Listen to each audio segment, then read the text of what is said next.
Mercy Watson Fight Crimes. Chapter 1. Mr. Watson and Mrs. Watson have a pig named Mercy. Each night they sing the pig to sleep. Then they go to bed. "Good night, my dear," says Mr. Watson.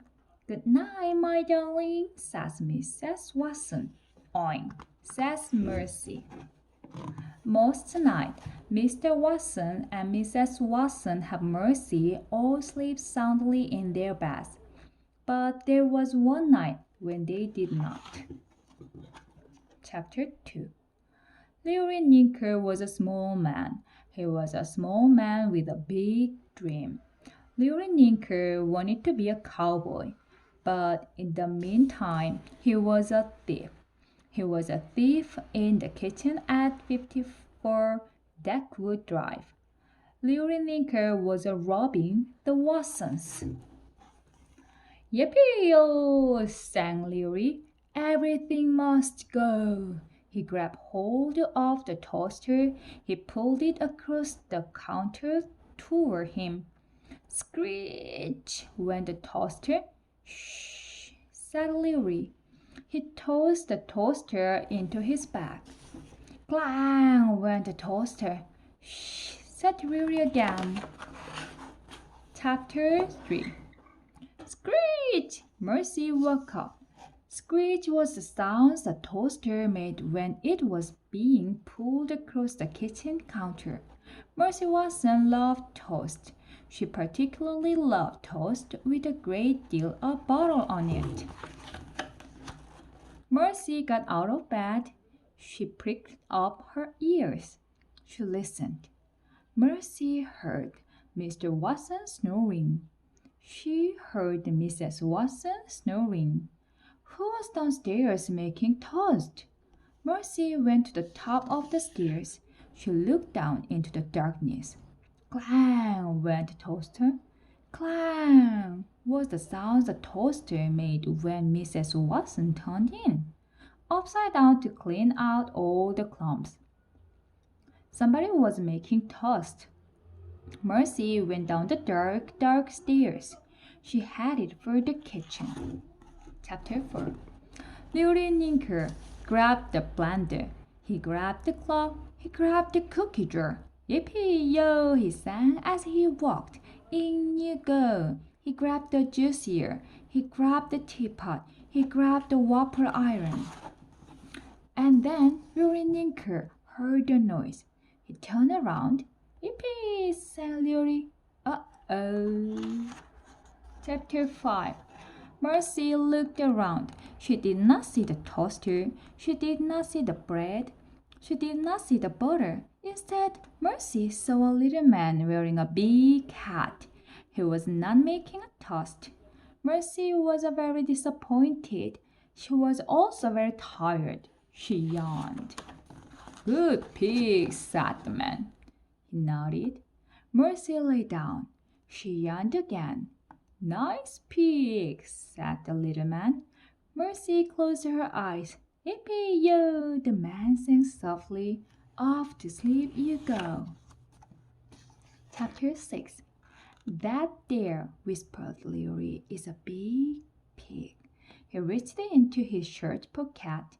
He pulled out butterbelly candy. He unwrapped the candy and put it in his mouth.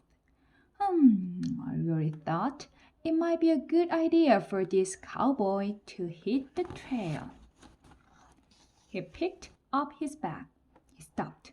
"Oh, shuck," said Larry. The pig was blocking his way. "There's no room to go around the pig," said Larry. "There's no room to go under the pig. Guess I got to go over the pig." Larry stepped forward. He flung on legs over the sleeping pig. The pig moved. Larry Ninker froze. Chapter 7. Mercy woke up. "Oink," she said. "Easy now," said a voice. Mercy looked out of the corner of her eye. The little man was on her back. Mercy stood up. "Steady, girl," said the little man. Mercy shook herself. The little man slid forward. Woohoo there, she said. Mercy smelled something. What was it? Butter! Mercy looked around the kitchen. No bread, no toaster, but she definitely smelled butter. Maybe someone next door was making sugar cookie. Oink, said Mercy. She galloped out the open door. She galloped toward the Lincoln sisters' house. Yippee-yo! Shouted Leo Linker. Away we go. Chapter 8. Upstairs at 45 Decood Drive, Mrs. Watson woke up. Mr. Watson? She said. Said Mr. Watson. Did you hear a noise? Said Mrs. Watson. What sort of noise, dear? APO sort of noise, said Mrs. Watson. No, I did not hear APEO sort of noise, said Mr. Watson.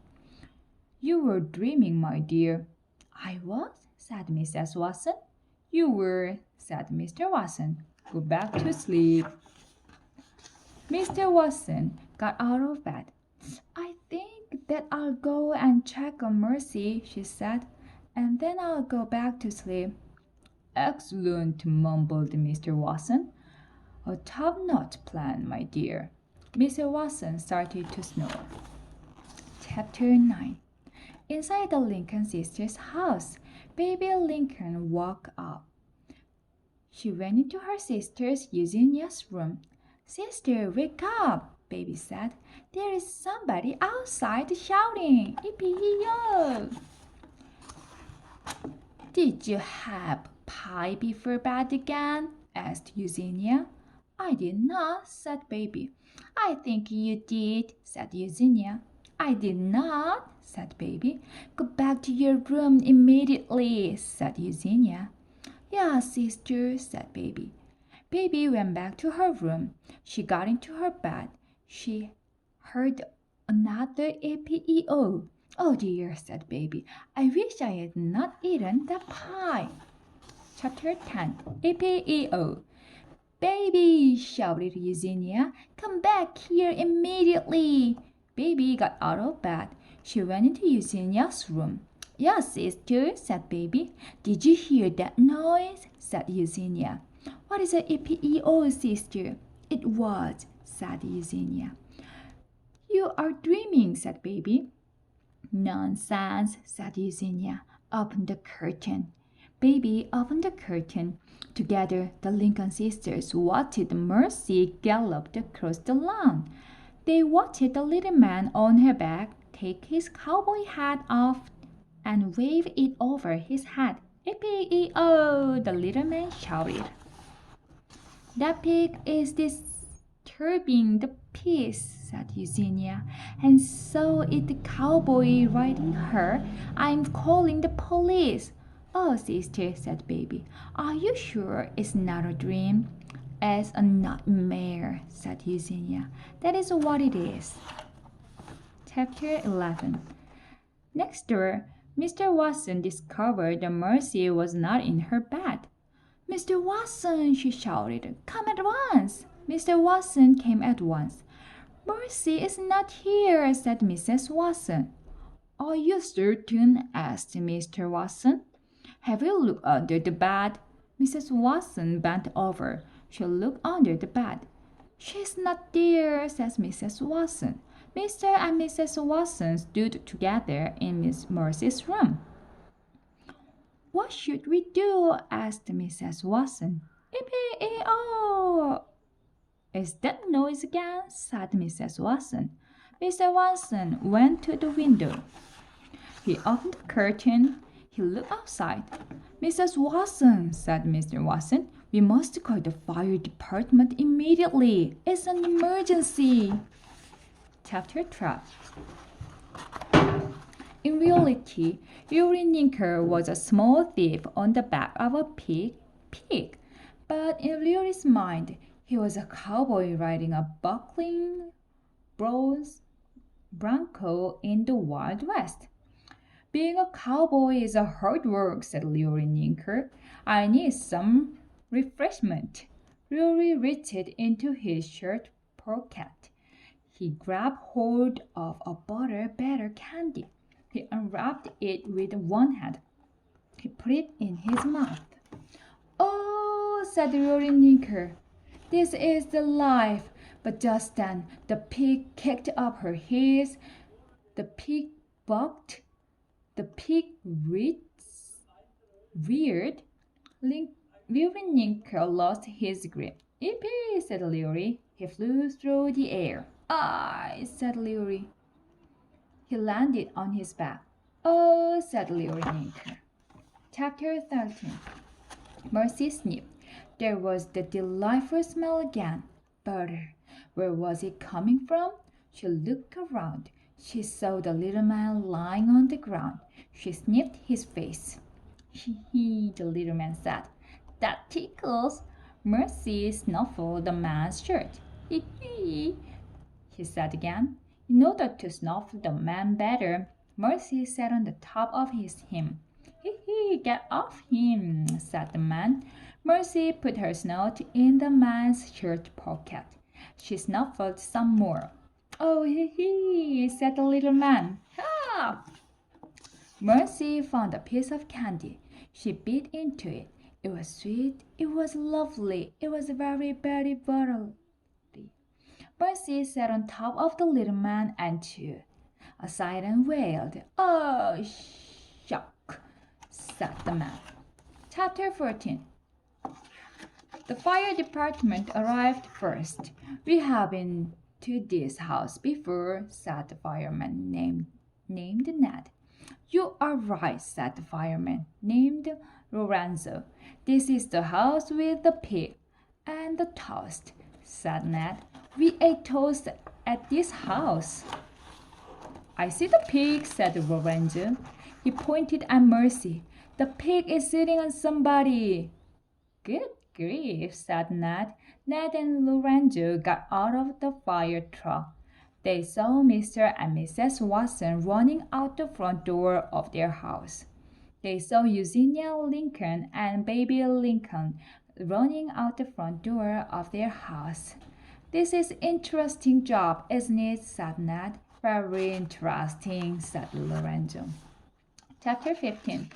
Officer Tomileo pulled into the driveway of 54 that could drive. In the yard, he saw 2 firemen, 3 women in nightgowns, and 1 man in pajamas. They were all gathered around the pig. "Is that the same pig I caught driving a convertible?" he asked himself. "It is," he answered himself. "It is exactly the same pig." Officer Tomilio squinted. "Is that pig sitting on top of somebody?" Officer Tomilio asked himself. "That certainly looks to be the case," he answered himself. "Officer, officer," shouted Baby. "Come quickly. Mercy has caught a thief." Mr. Watson and Mrs. Watson and Eugenia Lincoln and baby Lincoln and Ned and Lorenzo and Officer Tomilio all looked down at Mercy. "Are you a thief?" Officer Tomilio asked the man underneath the pig. "I am," said Leo Lincoln. "I am a thief." "Were you robbing these people?" Officer Tomilio asked. "I was," said Leo Lincoln, "until the pig got involved." "Gentlemen," said Officer Tomilio, "will you assist me in removing the pig?" On the count of 3, Ned and Lorenzo and Officer Tomilio lifted Mercy off of Leary Ninker. "You are under arrest," said Officer Tomilio. "As that pig you should be arresting," said Eugenia Lincoln. Leary Ninker stood with his cowboy hat in his hand. He looked down at his feet. "Oh, officer," said Mrs. Watson, "the thief is so tiny. Shouldn't he have something to eat before you arrest him?" "Maybe he needs some toast," said Ned. "With a great deal of butter on it," added Lorenzo. "Toast?" said Officer Tomilio. "Who needs toast?" "Why, everyone needs toast," said Mrs. Watson. "Even cowboys," said Leo Ninker. Mercy pricked up her ears. Toast? Butter? At last? She headed for the Watson's kitchen, and everyone followed her. Chapter 16. The next morning, the front page of newspaper read, "She is Person Wonder," said the pig's owner, Mrs. Watson. "She is very, very brave, dear," said Mr. Watson, husband of Mr. Watson and proud co-owner of the pig. "She is a sly pig," said Mr. Watson's neighbor, Eugenia Lincoln, "and things with her are never as they seem." Baby Lincoln's sisters to Eugenia Lincoln remarked that the most interesting things seem to happen when one has pie right before bed. "The pig did capture the thief," said Police Officer Bert to Emilio. "How it happened I am not certain, but did it happen? It did." Fireman Ned Front and Lorenzo Wiz were also at the scene. They both agreed that the pig had some amazing abilities. They also pointed out that Mrs. Watson made excellent toast. The thief Leo Nicker is interested in reforming himself. He would like to become a cowboy. The pig had nothing to say, but she seemed very pleased with herself. The end.